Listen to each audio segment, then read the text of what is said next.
Imagine ser uma das pessoas mais famosas do planeta e mesmo assim acreditar que estava sendo mal pago. Parece arrogância, mas foi exatamente esse pensamento que levou Charlie Chaplin a tomar uma decisão que mudou não apenas sua fortuna, mas a própria história de Hollywood.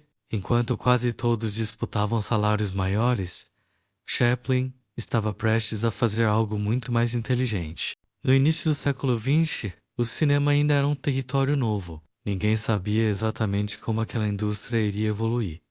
Muitos artistas estavam felizes apenas por conseguir trabalho. Mas Chaplin enxergava algo que a maioria não conseguia ver. Ele percebeu que o verdadeiro dinheiro não estava apenas em atuar, estava em controlar aquilo que era produzido.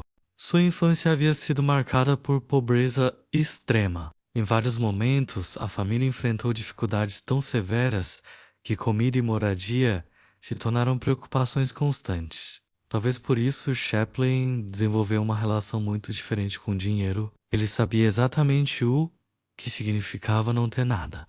Quando o sucesso chegou, ele se tornou uma sensação mundial. Seu personagem era reconhecido em praticamente todos os continentes. Mas quanto mais fama acumulava, mais uma pergunta o incomodava. Por que os estúdios ficavam com tanto poder, enquanto os criadores recebiam apenas uma parte? Foi então que surgiu uma das decisões mais ousadas da história do entretenimento. Em vez de depender completamente dos grandes estúdios, Chaplin se uniu a outros nomes influentes para criar a United Artists. A ideia parecia quase absurda para a época. O plano era simples, mas revolucionário. Em vez de entregar todo o controle para empresários, os próprios artistas passariam a controlar a distribuição de suas obras. Hoje isso parece normal. Naquele período, era quase uma rebelião contra o sistema dominante de Hollywood.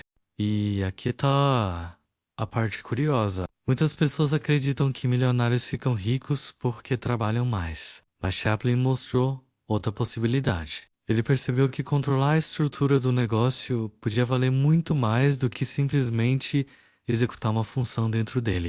Enquanto outros artistas comemoravam contratos cada vez maiores, Chaplin estava construindo algo diferente. Ele queria participação, queria independência, queria decidir o próprio futuro financeiro, e essa mentalidade acabaria produzindo resultados gigantescos ao longo dos anos. Existe um detalhe pouco comentado sobre grandes fortunas. Muitas delas surgem quando alguém percebe uma regra invisível do mercado antes dos demais.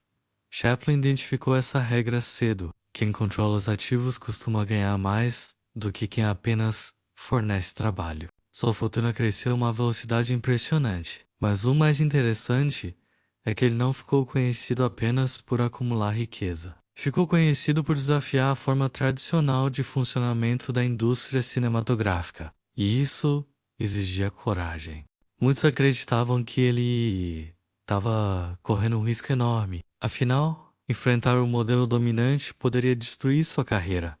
Mas Chaplin parecia enxergar algo além do curto prazo. Ele estava construindo liberdade financeira e criativa ao mesmo tempo. Décadas depois, várias estratégias utilizadas por produtores, músicos e criadores de conteúdo seguem princípios parecidos. A ideia de possuir direitos, controlar a distribuição e manter participação nos lucros se tornou extremamente valiosa. Chaplin ajudou a abrir esse caminho. O curioso é que boa parte do público lembra apenas do personagem engraçado, da bengala e do chapéu. Poucos conhecem o empresário por trás do artista. E talvez essa seja uma das histórias financeiras mais subestimadas de Hollywood. Seus filmes fizeram história. Seu personagem virou símbolo mundial. Mas uma das decisões mais lucrativas da vida dele aconteceu longe das câmeras. Em reuniões, negociações e acordos que quase ninguém acompanhou na época. A trajetória de Charlie Chaplin deixa uma lição poderosa. Enquanto muitos passam a vida tentando ganhar mais dinheiro pelo trabalho que realizam, algumas pessoas descobrem algo diferente. Construir riqueza duradoura costuma depender de possuir parte do jogo. E foi exatamente essa visão que transformou um garoto pobre de Londres em uma das figuras mais influentes e financeiramente bem-sucedidas da história do entretenimento.